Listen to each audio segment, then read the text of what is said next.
I'm going to do this video to look at little things I may have missed and little changes in the game. And one of the things is the Scoutmaster here wants us to find some insignias out in the farmlands, which I don't actually think we can get to yet.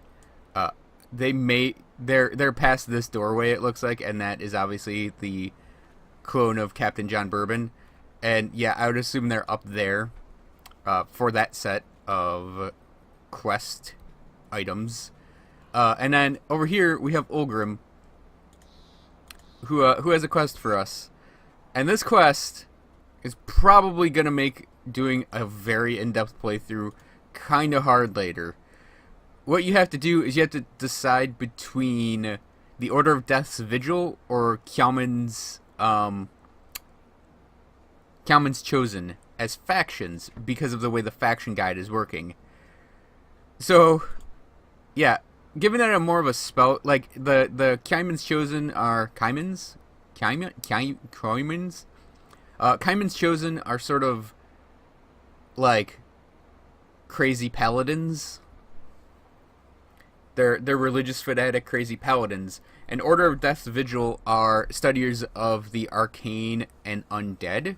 They're basically necromancers. And given that this guy is, even though he's wearing a fanatic's overcoat,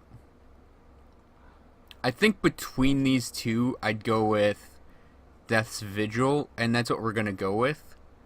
I think I've made my decision. I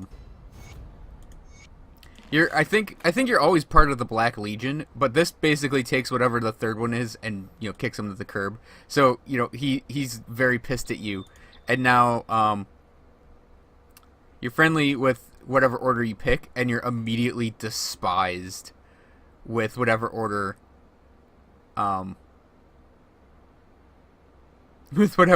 you're against. So yeah, Kjallman's Chosen, we are now despised with them, and as I kill them, when they start showing up later, I would assume they're going to start showing up later as enemies. As I kill them, it unlocks more hero spawns. And then with these guys, I get like faction armors and new quests and discounts at their faction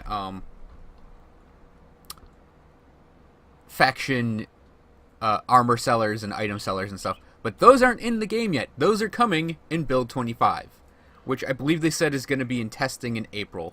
So I'd assume very late April, early May would be when the next build is coming out. And the next thing we're going to do, there's going to be a cut, and then we're going to be in Pine Barrens. Because there's been a change at Tyrant's Hold that I want to show, that I actually really like. And we're here. Now, Bloodfeast here used to be able to, like, pull him out of his area and run him up the stairs, and you could do a panicked escape by coming up here because he'd get to about here and then run away. They obviously didn't like that, and I actually think it was kind of a cheesy way to deal with him. So now he's actually got a portcullis, and I believe there's another one here, and he's at his own little boss room. But also, you may note it's expanded out, because whenever you can, oh, there is no portcullis over here. Well, that's just silly, actually. Oh no, there it is. Okay, so yeah, you may also note it's opened up in here, because it used to basically be this square and then like a hallway, but now there's actually more over there. And one of the reasons I actually hated coming up here to farm him was the ads were kind of a pain to deal with him, but now that the room is gigantic, it's actually a little easier to deal with because you can kill all of his ads and then take him down. And he's a pretty easy guy to take down, and then you get his ornate strongbox.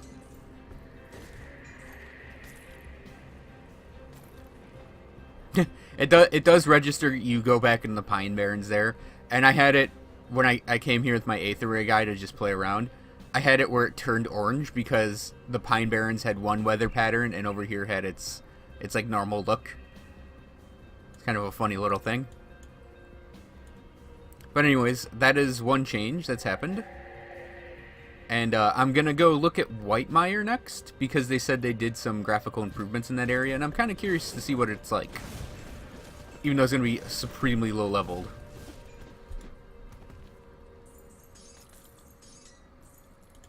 Honestly, I may just run through the game to see if there's anything that's different. Well, yeah, there's the portcullis. Okay, yep. If Whitemire is different, then we'll see you in Whitemire. The only difference I'm really seeing is it looks more leafy.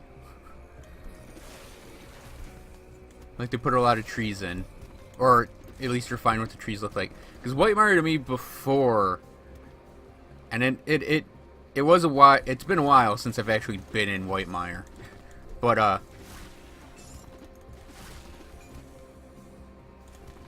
oh, there's a note I haven't read. Put that in the file.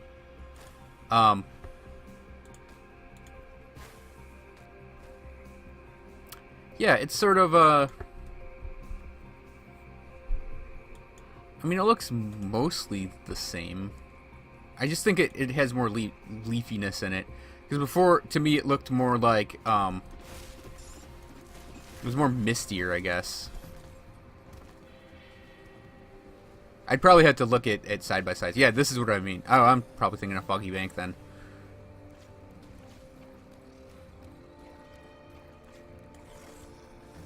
That looks different. Yeah, I think some of the early, like a lot of the earlier areas probably got some all-around improvements. Yeah, and it turned off the 2 waypoints, so I'm guessing both Foggy Bank and Whitemire got some graphical loving. I don't remember the lily pads. I will absolutely say I don't remember lily pads. So it is probably just lots of little things like that, like leaves on trees and lily pads and small victories in terms of graphics. Now, I think that's everything that's been tweaked and adjusted and changed, and that is doable in the game right now. If I find something else that's new, I will certainly grab it and make a little video on it if it deserves a video on it. So, thanks for watching, everyone. I hope you enjoyed this video, even though it's kind of short and not action-y at all. And, I'll see you guys next time, which will probably be for build 25.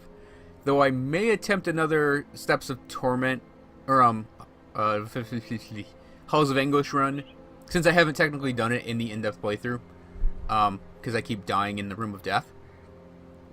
Which is really predictable, given that it's called the Room of Death. So, either build 25 or that will probably be the next video. And, I'll see you guys then.